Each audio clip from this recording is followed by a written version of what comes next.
Morning,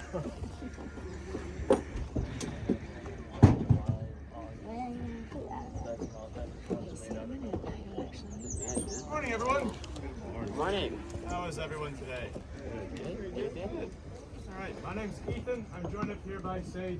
And this is the 6-pound field gun we're going to be firing for you all in just a moment. But before we get to that, I want to talk to you all a bit about what we're wearing, what the soldiers were doing here, and of course a bit about the gun itself. So what you see us wearing, this is the U.S. Army's dress uniform from the 1880s. Specifically that of the 23rd Infantry Regiment, as companies E and K of the 23rd were stationed here from 1884 until 1890. And they had a pretty unique purpose, as they weren't here for any sort of combative function. Mackinac Island was already a bustling tourist destination. The only reason soldiers were here was to function as caretakers for what was then Mackinac National Park. That was the second national park in the country, founded just 3 years after Yellowstone. And because there wasn't a National Park Service or any park rangers, the responsibility of national parks fell to the War Department, and thus the soldiers here at Fort Mackinac would, in theory, be a caretaking force. I say in theory because in reality, they were still active duty soldiers, and that took up most of, if not all of their time. They had various variety of things to do, such as drill, rifle practice, fatigue duty, guard mounting, and yes, firing cannons like this in a form of salute shot. So that is to say, just a blank cannon charge, no cannonball inside, just powder to make a loud bang to celebrate something. And they had a lot to celebrate up here. They'd fire these off at least twice a day. Once with the raising of the flag in the morning, and another time with the lowering of the flag at night. They'd fire them off for federal holidays like the 4th of July or Memorial Day, which they would have known as Decoration Day back then. They'd fire them off for the death of a president or a dignitary, such as when Ulysses S. Grant died in 1885. They fired off a whole bunch of cannons in his honor. Or even for more locally relevant occasions, like the first boat of tourists coming back to the island after a long winter. And the type of cannon they'd be using is very similar to what we have here. This is our model 1841 6-pound smoothbore field gun, which is a really long technical name. Usually people are just going to call this by its more common nickname, which is a 6-pounder. No, that has nothing to do with the weight of the gun at all. That's the weight of the shot. The cannonball this gun fired would weigh 6 pounds. And it could launch that cannonball with about 20 ounces of powder a mile or so. So for reference, that's like trying to fire from here all the way out to Round Island over there. But as I said, this is a smoothbore gun, meaning there aren't any rifling or spiral grooves in the barrel to give the ball any sort of spin. So while we could hit Round Island on a pretty regular basis, where exactly on the island we hit, it's really a guessing game at that point. At a half mile, these guns were a bit better, so that will get you about to the end of the stone break wall out there. And at that range, you can reliably hit a ship-sized target.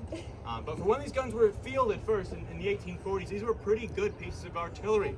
If you see these massive wheels and a long tongue on this, this was meant to be wielded around by a team of about 6 horses on a battlefield to be tactically deployed and redeployed as the needs of the day progressed. And as such, they saw a lot of service in the Mexican-American War from 1846 to 48. A little bit of service in the American Civil War, but they were already starting to become a bit antiquated. But certainly by the 1880s, this gun is a relic. It would be a 40-year-old antique. There is no reason to have this on a battlefield. The U.S. Army had developed much more modern artillery that was breech-loading, rifled, that fired shells instead of cannonballs, and it could hit things upwards of 5 miles away. And that's why Fort Mackinac, we get a whole bunch of these old surplus guns. They got a whole bunch of them because they didn't need modern artillery. They're not trying to stop tourists from besieging the fort. They just need these to fire a salute shot. So I figured in honor of all of you coming out on this very beautiful day, we might as well fire off a cannon shot in your honor. How does that sound? Great. That's a bit mean. You can do better than that. Come on, how does that sound? Passable at best. All right. So the first step of loading this is a couple of safety steps. So I'm going to take my thumb here and cover the vent or touch hole, this tiny little hole in the back of the gun, stop any extra oxygen from getting in to stoke up any sparks or embers that might still be in here from a previous shot. All the while, Sage is going to use our auger, or the gunner's worm. He's going to send it down the bore of the gun and try to fish out any debris that might still be in here from a previous shot. Of course, if that's some sort of flaming debris, you'd want to get that out before you're sending in more gunpowder. But the next step is, again, another safety step. This is our wet swab. It's just a wet piece of sheep's wool on the end of our rammer. That's lightly doused in water and sent down the bore again to make sure that if there are any embers still in here, they're properly extinguished, and combining with my thumb stalling, we cut off air circulation. So now we are safe to load in our powder charge. The charge we're using today is about 5 ounces of black powder, which is about half of what they were using in the 1880s.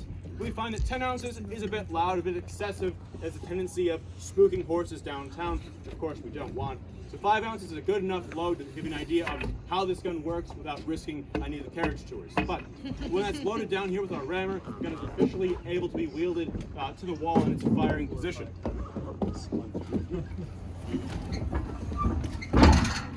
So now it's against the wall, we can prime the piece. It's a 2-step process. The first of which is to use this brass spike called a gimlet and send that right down the touch hole, puncture a hole in that charge of powder that we just rammed down the barrel. That's going to expose that powder to some sort of flame so we can actually set it off.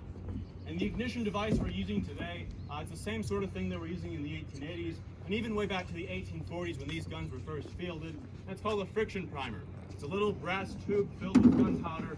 There's a pin to the top with a friction-sensitive chemical. When you pull the pin, that's just the right amount of friction to spark, adding the powder in the tube, shooting a flame onto our main charge, and setting it off. But Sage is going to be attaching a lanyard, and that is the final step. So I will have you all remember that while most of the sound is going that way, this is still a cannon, so you might find it a bit loud. So I would recommend you either cover your ears, or as many of you already are, start recording. That being said, there are 2 commands left to fire the cannon. They are ready, fire! There's your cannon shot to welcome you to Fort Mackinac.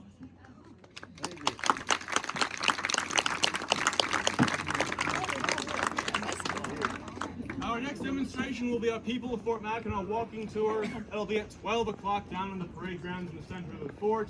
If you have any questions, Sage and I will be up here for a moment cleaning the gun. But thank you, folks, and have a great rest of your day at Fort Mackinac.